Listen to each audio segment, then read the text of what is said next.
La noche londinense brillaba con una elegancia forzada, como si los salones iluminados intentaran ocultar a toda costa la podredumbre que crecía bajo las alfombras bordadas. En la casa de los Whitmore, Clara se movía entre sonrisas ensayadas y silencios impuestos, sabiendo que cada gesto suyo era observado con el cálculo de quien evalúa una mercancía a punto de ser vendida. Hija de un varón en decadencia, había sido educada para obedecer, para asentir, para aceptar que su valor residía en un apellido cada vez más frágil. Sin embargo, esa misma noche, mientras su padre negociaba el futuro de la familia y Lord Pembroke preparaba el anuncio de un compromiso salvador, Clara escondía bajo el corsé algo mucho más peligroso que una joya: pruebas de corrupción, palabras impresas destinadas a incendiar conciencia. Cuando decidió huir para entregarlas, no lo hizo por valentía imprudente, sino porque había llegado al límite de su propia jaula. No imaginaba que, en un callejón mal iluminado, sería interceptada por hombres enviados para silenciarla, ni que su vida cambiaría al ser rescatada con una precisión fría y silenciosa por alguien, a quien la sociedad apenas concedía un nombre. Tomás Ashcaro era conocido como el cochero de la casa vecina, un hombre callado, al que pocos miraban dos veces, y que parecía aceptar sin protesta su lugar en los márgenes. Pero cuando apareció entre las sombras para apartar a los atacantes de Clara con movimientos limpios, casi militares, quedó claro que su silencio no era sumisión, sino control. Antiguo soldado, protector clandestino de mujeres perseguidas, Tomás había aprendido a sobrevivir sin aplausos y a cargar con culpas que no siempre le pertenecían. Al ver a Clara, temblorosa, pero desafiante, incluso en el miedo, comprendió que protegerla no sería un favor más, sino una sentencia. Ella era una dama vigilada por el honor. Él, un hombre considerado inferior, pero guiado por un código moral que la aristocracia había olvidado hace tiempo. En la atracción entre ellos nació allí, en el peor escenario posible, cuando ambos entendieron que no se trataba solo de deseo, sino de reconocimiento mutuo, porque amar en secreto ya era peligroso. Pero amar cuando el poder decide perseguirte podía costarlo todo. ¿Hasta dónde se atreve a llegar el amor cuando desafía no solo a la clase, sino al miedo mismo? Clara no regresó a casa esa noche con la ligereza de quien ha dado un paseo imprudente, sino con el pulso acelerado de alguien que ha visto caer una máscara imposible de volver a colocar. Tomás la acompañó solo hasta el límite seguro, manteniendo siempre una distancia respetuosa que contrastaba con la violencia precisa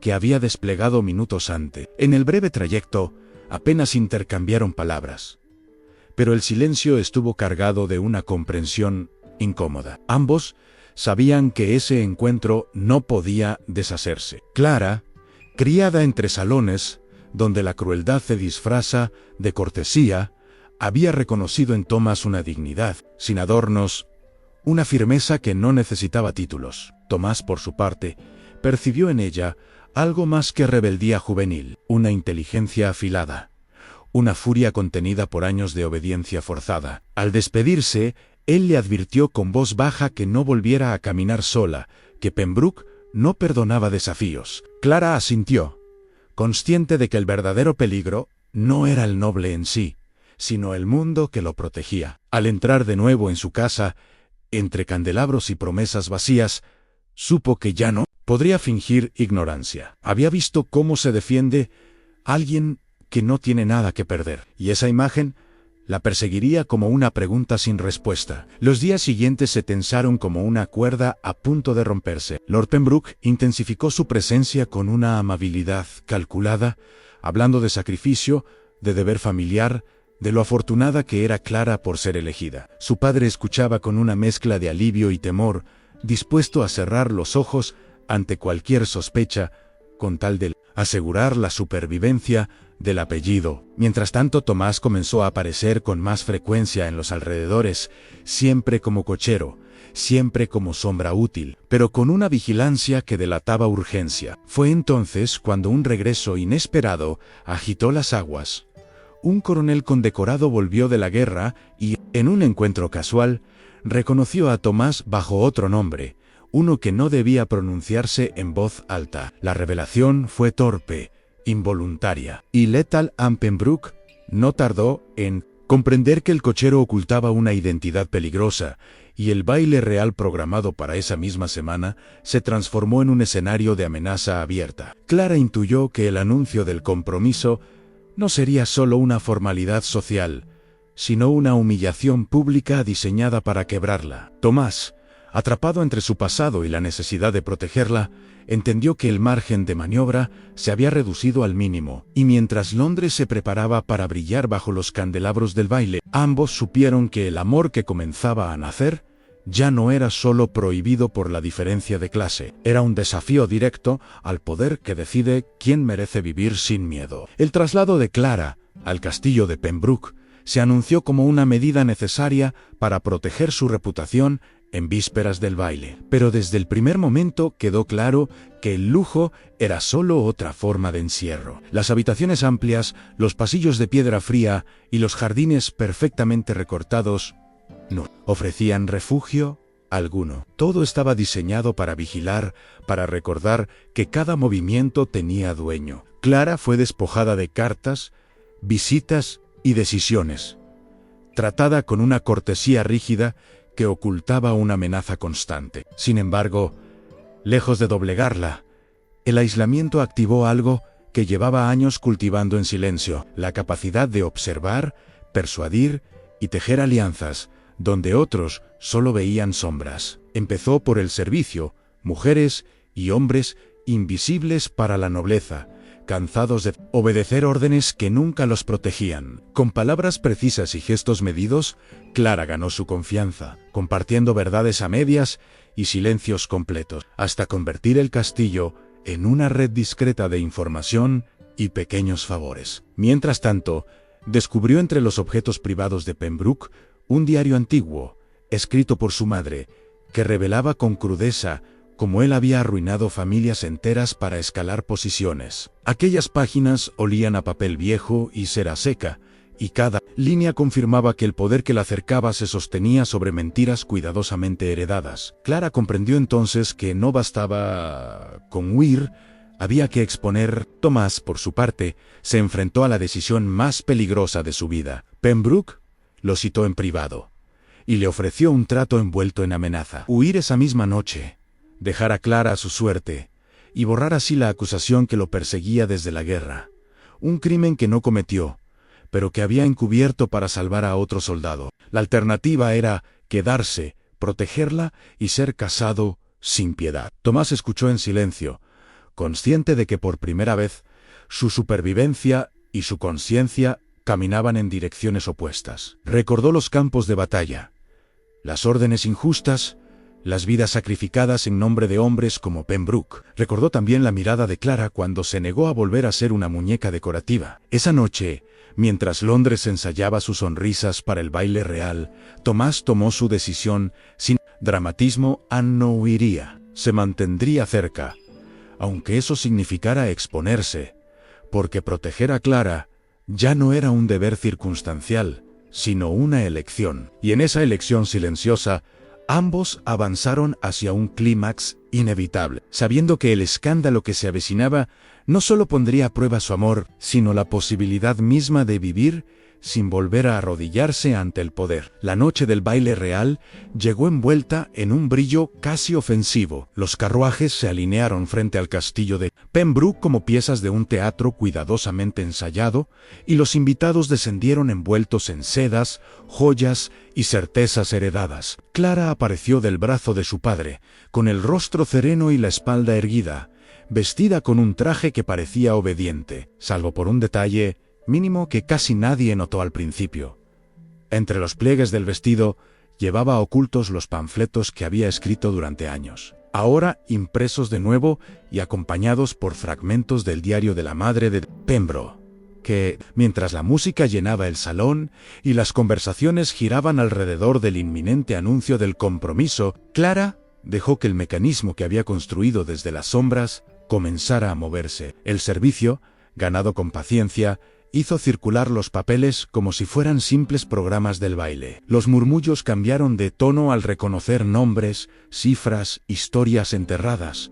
Pembroke percibió el desorden demasiado tarde. Cuando intentó retomar el control, el salón ya no lo escuchaba con la misma obediencia. Fue entonces cuando Clara avanzó un paso al frente, no para suplicar ni para justificarse, sino para sostener la mirada de quienes siempre habían decidido por ella. Sin alzar la voz, permitió que la verdad hiciera su trabajo. Y en ese silencio cargado, la hipocresía empezó a resquebrajarse. Tomás apareció en el salón sin anunciarse, ya no como cochero, ni como sombra útil, sino como testigo. Su presencia provocó un estremecimiento inmediato entre quienes conocían su pasado real. Con palabras medidas, reveló el chantaje, el crimen encubierto, la red de violencia que Pembroke había tejido con la misma facilidad con la que ofrecía sonrisas en sociedad. No hubo gestos heroicos ni discursos inflamados, solo hechos imposibles de ignorar. Pembroke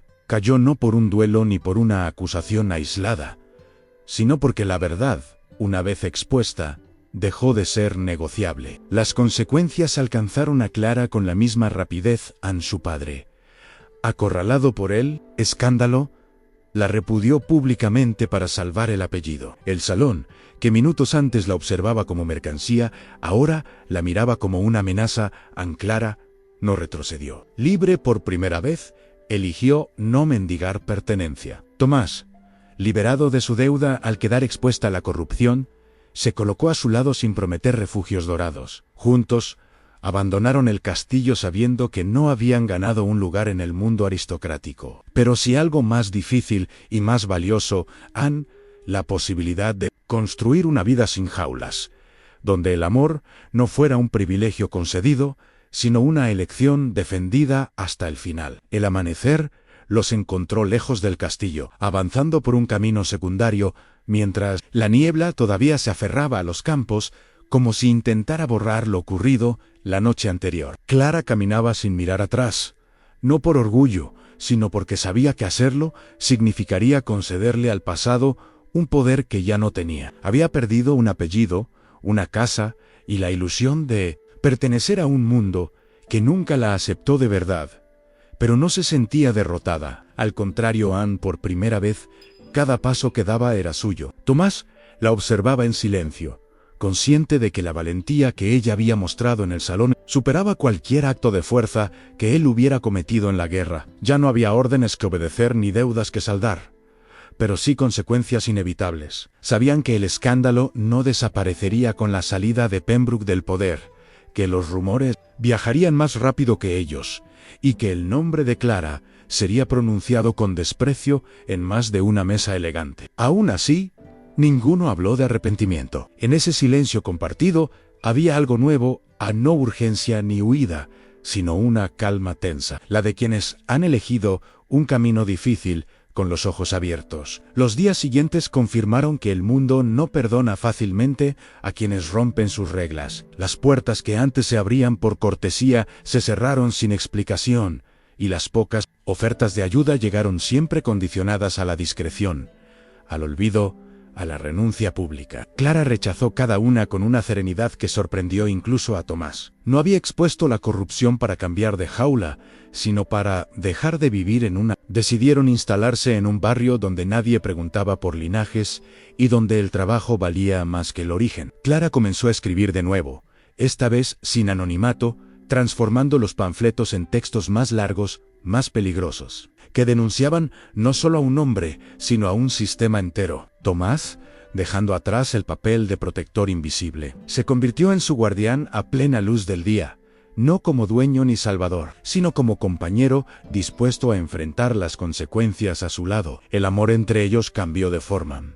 Dejó de ser un fuego clandestino para convertirse en una alianza firme, construida en decisiones compartidas, y en la certeza de que ninguno volvería a sacrificarse para encajar. Con el tiempo, Clara comprendió que su rebeldía no estaba destinada solo a destruir, sino también a crear. Personas que habían leído sus escritos comenzaron a buscarla, no por admiración romántica, sino por necesidad. Mujeres atrapadas en compromisos forzados, hombres arruinados por favores exigidos desde arriba, jóvenes cansados de heredar silencios. Sin proponérselo, Clara se convirtió en un punto de encuentro incómodo para el orden establecido. Tomás sabía que ese nuevo rol volvía a ponerlos en peligro, pero también entendía que pedirle que se detuviera sería traicionar todo por lo que habían luchado. Una noche, mientras Londres brillaba a lo lejos con su indiferencia habitual, Clara le confesó que ya no escribía solo por rabia, sino por responsabilidad. Tomás respondió con una verdad igual de desnuda. Había sobrevivido a la guerra para algo más que proteger sombras, y ese algo estaba allí, en esa vida construida sin permiso. No sabían si el futuro les ofrecería descanso o más batallas, pero habían aprendido lo esencial. El amor no los había salvado del mundo, pero sí les había dado el valor de enfrentarlo sin volver a arrodillarse. El impacto de los escritos de Clara empezó a sentirse más allá de los barrios donde se habían refugiado. No eran proclamas incendiarias sin rumbo, sino relatos precisos, sostenidos por hechos y nombres que muchos preferían no recordar. Cada nuevo texto circulaba de mano en mano, leído en voz baja, comentado con cautela, pero imposible de ignorar. Clara entendió entonces que la palabra podía ser tan peligrosa como cualquier arma y asumió esa responsabilidad sin romanticismo. Sabía que escribir significaba exponerse, atraer miradas hostiles y también falsas adhesiones. Tomás reforzó su vigilancia, no con el instinto ciego del soldado, sino con una tensión serena y constante. Había aprendido a diferenciar el peligro real del miedo heredado. En más de una ocasión, antiguos contactos intentaron tentarlo con la promesa de protección a cambio de silencio, de moderación, de no ir tan lejos. Tomás los rechazó todos, no porque creyera que el mundo pudiera cambiar de inmediato, sino porque había visto lo que ocurre cuando el miedo decide por uno. Clara, consciente de que su lucha ya no era solo personal, empezó a formar una red discreta de apoyo a impresores, mensajeros, personas comunes que entendían que la dignidad también se defiende en lo cotidiano. Aquello no era una revolución gloriosa, sino algo más lento y más peligroso, una erosión constante del poder basado en la obediencia. El amor entre Clara y Tomás, lejos de desgastarse en ese proceso, se volvió más silencioso y más profundo. No necesitaban declararse nada a diario, porque cada decisión compartida era una confirmación. Había noches de cansancio extremo, de dudas que ninguno ocultaba, y momentos en los que el peso de lo perdido regresaba con fuerza. En uno de esos silencios, Clara admitió que a veces extrañaba la seguridad que nunca había sido real, y Tomás confesó que temía no saber vivir sin la tensión constante del peligro. No hubo reproches. Comprendieron que amar no los había convertido en héroes invulnerables, sino en personas más conscientes de sus límites.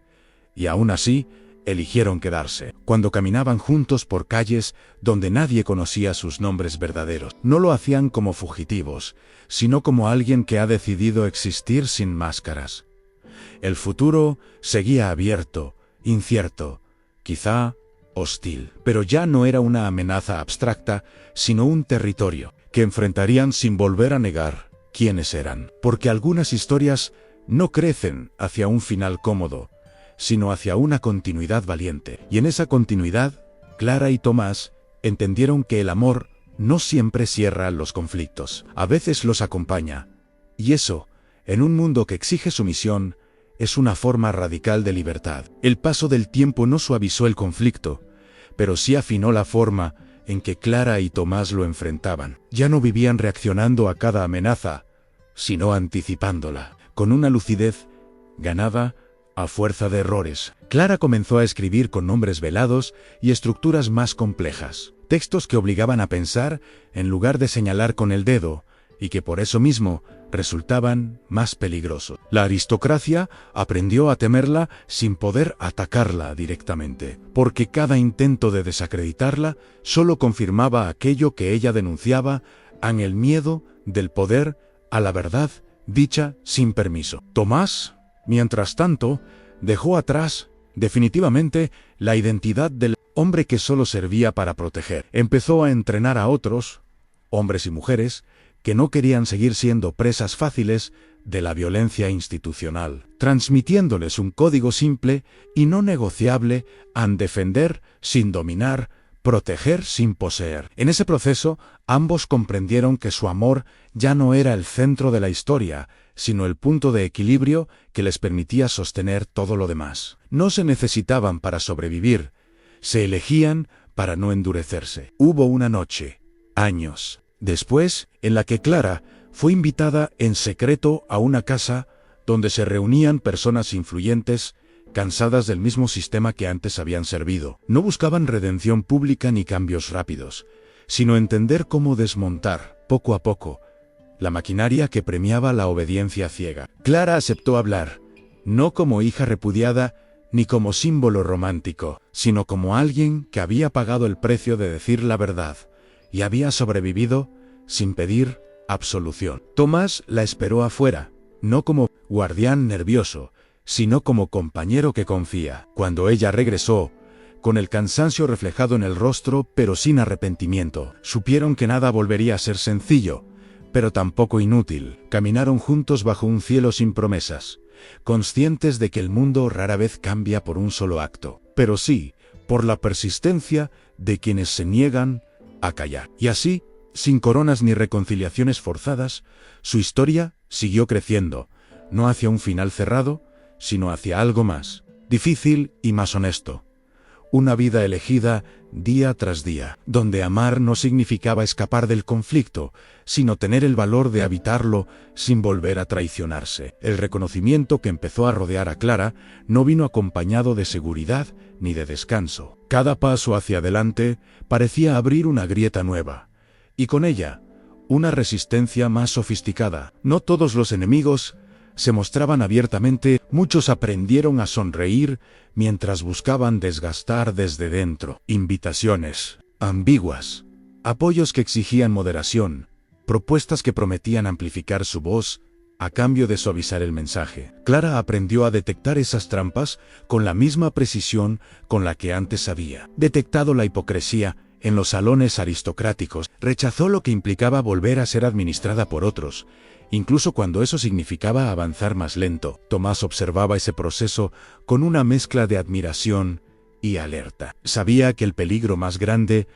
no siempre llega con violencia, sino con comodidad. Por eso se mantuvo firme en su decisión de no permitir que el miedo ni la ambición redefinieran lo que habían construido. En las noches, cuando el cansancio vencía la determinación, hablaban de los límites hasta donde podían llegar sin perderse, que estaban dispuestos a sacrificar y que no volverían a negociar jamás. Esas conversaciones, más que cualquier gesto romántico, sellaban su unión con una honestidad que no necesitaba testigos. Hubo un momento en que Clara comprendió que su historia ya no le pertenecía solo a ella. Jóvenes que nunca habían pisado un salón noble comenzaron a repetir sus palabras. Mujeres que habían vivido sometidas encontraron en sus textos un lenguaje para nombrar lo que antes solo dolía en silencio. Esa expansión trajo consigo una responsabilidad nueva, la de no convertirse en aquello que criticaba. Clara se negó a ser convertida en símbolo vacío o en mártir conveniente. Eligió seguir siendo humana, contradictoria, cansada, a veces, firme siempre. Tomás, consciente de que el amor también se prueba en la permanencia, no le pidió nunca que se detuviera, pero tampoco fingió que el camino no era peligroso. Se apoyaron en algo que habían aprendido juntos desde el principio. La libertad no es un destino, sino una práctica diaria. Y así, mientras el mundo intentaba clasificarlos, rebeldes, traidores, románticos, ingenuos, ellos siguieron adelante sin aceptar etiquetas que no hubieran elegido. Su historia no se convirtió en leyenda cerrada ni en advertencia ejemplar, se convirtió en algo más inquietante para el orden establecido, a la prueba viva de que el amor, cuando se une a la dignidad, no necesita permiso para durar. Con el paso de los años, Clara y Tomás comprendieron que su historia no necesitaba un acto final grandioso para justificarse. No hubo coronaciones tardías, ni reconciliaciones con aquellos que los habían rechazado. Lo que hubo fue algo más raro y más difícil en coherencia. Clara siguió escribiendo. no desde la furia inicial, sino desde una lucidez madura que sabía distinguir entre denunciar y construir. Sus textos ya no solo exponían abusos, sino que imaginaban alternativas, sembrando preguntas allí donde antes solo había obediencia. Tomás, lejos de convertirse en una figura legendaria, eligió una vida concreta, tangible, ayudando a crear espacios seguros para quienes el sistema seguía empujando a los márgenes. Entre ellos, el amor dejó de ser una llama en peligro constante y se transformó en un fuego estable, menos visible, pero más resistente. No se prometieron eternidades ni victorias definitivas. Se prometieron no volver a mentirse, no volver a encogerse para encajar. Y en ese pacto silencioso, vivido día tras día, encontraron una forma de felicidad que no dependía del perdón del mundo. Porque hay historias que no terminan cuando el conflicto se resuelve, sino cuando el miedo deja de dictar las decisiones. La de Clara y Tomás fue una de ellas. Un amor nacido en la diferencia de clase, perseguido por el poder y castigado por la tradición, que no buscó imponerse como ejemplo, sino sobrevivir con dignidad. Y quizá ahí resida su verdadera victoria, en haber demostrado que incluso en un mundo diseñado para quebrar a quienes aman fuera de su permiso, es posible elegir una vida propia, imperfecta, pero libre. Si esta historia te conmovió, si sentiste la tensión de amar cuando todo está en contra, y la fuerza de elegir la verdad, aunque duela, suscríbete al canal para descubrir más romances históricos llenos de drama, pasión y decisiones valientes. Dale me gusta. Si crees que el amor verdadero no se hereda, se elige. Y comparte este video con quienes disfrutan de historias que no ofrecen finales fáciles, sino verdades que perduran.